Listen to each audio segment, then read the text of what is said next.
Hello guys, welcome to my YouTube channel. Guys, आज मैं आपको next important question fine art के बताने जा रही हूँ। गाइस, हमारा क्वेश्चन है फर्स्ट, नटराज मूर्ति की ऊंचाई कितनी है। तो गाइस, इसका सही आंसर है 3.7 बाई 8 इंच। जो गाइस हड़प्पा से प्राप्त एक पत्थर की मूर्ति का धड़ प्राप्त हुआ है, जो दाहिने पैर के बल पर खड़ा है। उसका बायां पैर नृत्य मुद्रा में ऊपर उठा हुआ है। इस मूर्ति को नटराज की आदि मूर्ति का द्योतक माना गया है। फिर हमारा नेक्स्ट क्वेश्चन है, हड़प्पन सभ्यता किसे कहते हैं। इनके ऑप्शन है गुप्त सभ्यता, मुगल सभ्यता, वैदिक सभ्यता, सिंधु सभ्यता। और गाइस, इसका सही आंसर है डी, सिंधु सभ्यता। और ये टीजीटी 2003 में भी पूछा जा चुका है। गाइस, ये जो हड़प्पन सभ्यता सिंधु सभ्यता को ही कहा जाता है। सिंधु सभ्यता के अंतर्गत सर्वप्रथम हड़प्पा स्थल की खोज 1921 में दयाराम साहनी ने की थी। यहाँ का पूरा स्थल रावी नदी के बाएं तट पर स्थित है। यह क्षेत्रफल की दृष्टि से सिंधु सभ्यता का दूसरा सबसे बड़ा स्थल है। नेक्स्ट क्वेश्चन है हमारा, नगरी सभ्यता का प्रथम उदाहरण कहाँ से मिला है। मोहनजोदड़ो, हड़प्पा, राजघाट, कौशाम्बी, तक्षशिला। तो गाइस, इसका सही आंसर है ए, मोहनजोदड़ो, हड़प्पा। वह टीजीटी 2003 में भी आ चुका है। तो गाइस, ये जो नगरी सभ्यता का प्रथम उदाहरण सिंधु सभ्यता से मिला हुआ है, इसलिए सिंधु सभ्यता को प्रथम नगरीय क्रांति भी कहा जाता है। हड़प्पा के नगर जाल की प्रथम जाल की तरह, जो हड़प्पा का नगर था वो जाल की तरह ही व्यवस्थित था। प्रत्येक नगर 2 भागों में विभक्त थे, एक पश्चिमी टीला और एक पूर्वी टीला। जो हमारा नेक्स्ट क्वेश्चन है वह है, सैंधव सभ्यता से प्राप्त हुई परिपक्व प्रामाणिक कितने स्थलों को नगरों की संज्ञा दी जा सकती है। तो इसका सही आंसर है 2 नगरों की संज्ञा दी जा सकती है। क्यों? क्योंकि सिंधु सभ्यता का से प्राप्त पूर्ण परिपक्व प्रामाणिक स्थलों की संख्या 2 ही है, हड़प्पा और मोहनजोदड़ो। लोथल भी एक नगर था, लेकिन इसे मोहनजोदड़ो में शामिल कर लिया गया था। हमारा नेक्स्ट क्वेश्चन है, सिंधु घाटी की सभ्यता के उत्खनन से कौन सा पुरातात्विक संबंधित है। तो इसका सही आंसर है बी, राखलदास बनर्जी। और ये पीजीटी 2003 में भी आ चुका है। जो सिंधु सभ्यता के उत्खनन में राखलदास बनर्जी संबंधित हैं, इन्होंने वर्ष 1922 में मोहनजोदड़ो के स्थल की खोज की। उस समय भारतीय पुरातत्व विभाग के महानिदेशक जॉन मार्शल थे। नेक्स्ट क्वेश्चन है हमारा, सिंधु सभ्यता की खोज किसने की थी। रुद्रदमन ने, राय बहादुर, दयाराम साहनी ने, प्रतिहार, नरेश भोज ने, गौतमी बल श्री ने। इसका सही आंसर है राय बहादुर, दयाराम साहनी। और ये पीजीटी 2013 में भी आ चुका है। जो सिंधु सभ्यता की खोज थी वो राय बहादुर, दयाराम साहनी ने 1921 में सर जॉन मार्शल के निर्देशन में की थी। हमारा नेक्स्ट क्वेश्चन है, भारतीय कला का सबसे प्राचीन केंद्र कौन सा है। अजंता, महाबलीपुरम, सिंधु घाटी की सभ्यता, खजुराहो। इसका सही आंसर है सी, सिंधु घाटी की सभ्यता। ये 1999 में भी आ चुका है। गाइस, जो दिए गए जो विकल्प है ना, ये भारतीय कला का सबसे प्राचीन केंद्र सिंधु घाटी सभ्यता का स्थल ही रहा है। सिंधु सभ्यता के स्थलों से जो मूर्तिकला, चित्रकला और स्थापत्य के अवशेष मिले हैं, उनसे इस युग की महान कला का परिचय प्राप्त होता है। और भी इम्पोर्टेंट फैक्ट्स हैं इन अजंता, महाबलीपुरम, खजुराहो के बारे में, जो कि हैं, अजंता का चित्र प्रथम शताब्दी ईसा पूर्व से लेकर 7वीं शताब्दी ईसा पूर्व के हैं। और जो महाबलीपुरम के मंदिर राजसिंह शैली में बने हैं। यहाँ का प्रसिद्ध मंदिर शोर मंदिर है। मंदिर का निर्माण एक विशाल प्रांगण में हुआ है, जिसका प्रवेश द्वार पश्चिम की ओर है। और खजुराहो जो छतरपुर मध्य प्रदेश में है, चंदेल राजाओं के समय में 9वीं शताब्दी से लेकर 12वीं शताब्दी तक अनेक सुंदर एवं भव्य मंदिरों का निर्माण कराया गया था। और यहाँ के मंदिरों में कंदरिया महादेव मंदिर सर्वश्रेष्ठ है।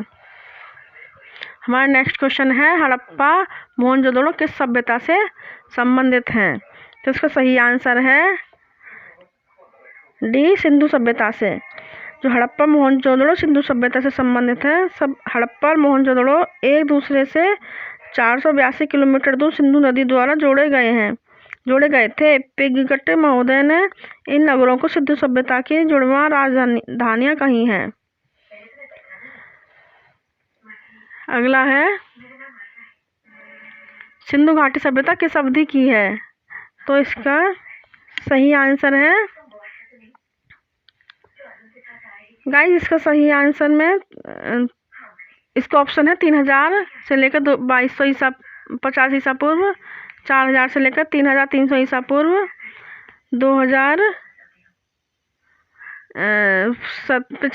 875 से 1100 ईसा पूर्व और 4000 से लेकर 3036 ईसा पूर्व।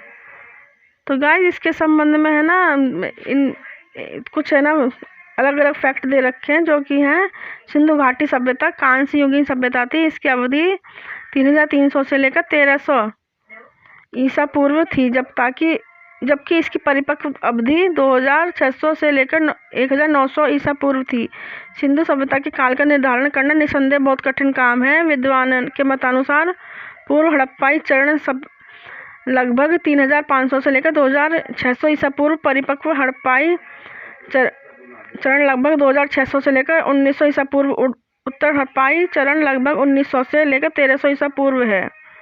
इसलिए ये जो दिए गए हैं ऑप्शन, इनमें से कोई भी सही आंसर नहीं है।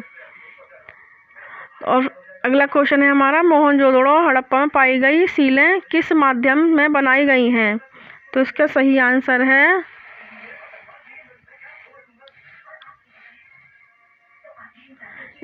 आंसर है गाइस बी मार्बल।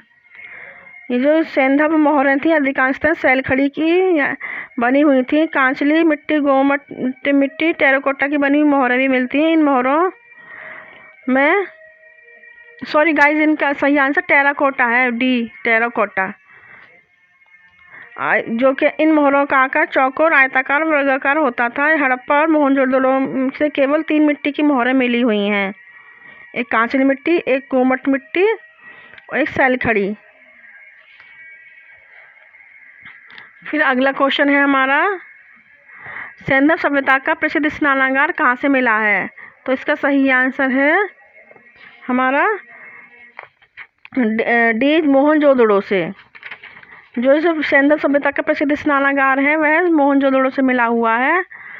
इसका जलाशय दुर्ग के टीले में है। इसका फर्श पकी ईंटों का बना है। पास के कमरे में बड़ा सा कुआं है।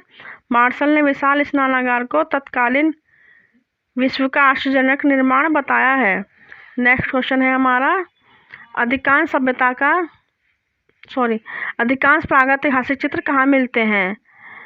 मंदिरों में, बिहारों में, गुफाओं में, महलों में।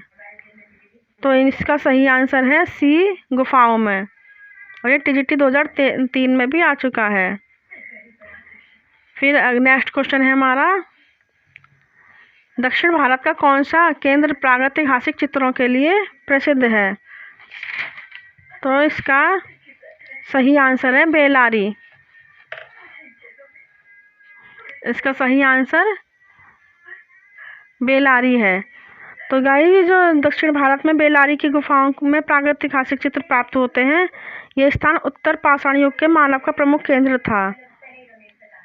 नेक्स्ट क्वेश्चन है, मोहनजोदड़ो स्नानागार के पूर्व दिशा में स्थित उस स्तूप का निर्माण किस काल में किया गया है? तो इसका सही आंसर है गाइस, इसके ऑप्शन दे रखे हैं कुषाण काल, शुंग काल, मौर्य काल और सातवाहन काल। गाइस इसका सही आंसर दे रखा है ए कुषाण काल। जो मोहनजोदड़ो के दुर्ग टीले को स्तूप टीला भी कहते हैं, क्योंकि इस टीले पर कुषाण काल का स्तूप बना हुआ है। दुर्ग के टीले पर ही स्नानागार, अन्नगार, सभा भवन और पुरोहित आवास बनाए गए हैं। नेक्स्ट क्वेश्चन है हमारा, नवपाषाण युग में लोगों ने निम्नलिखित में से किसको अपनाकर मूलभूत प्रौद्योगिकी परिवर्तन किया था? आखेट को, कृषि को, व्यापार को, मछली पालन को। तो इसका सही आंसर है बी कृषि को।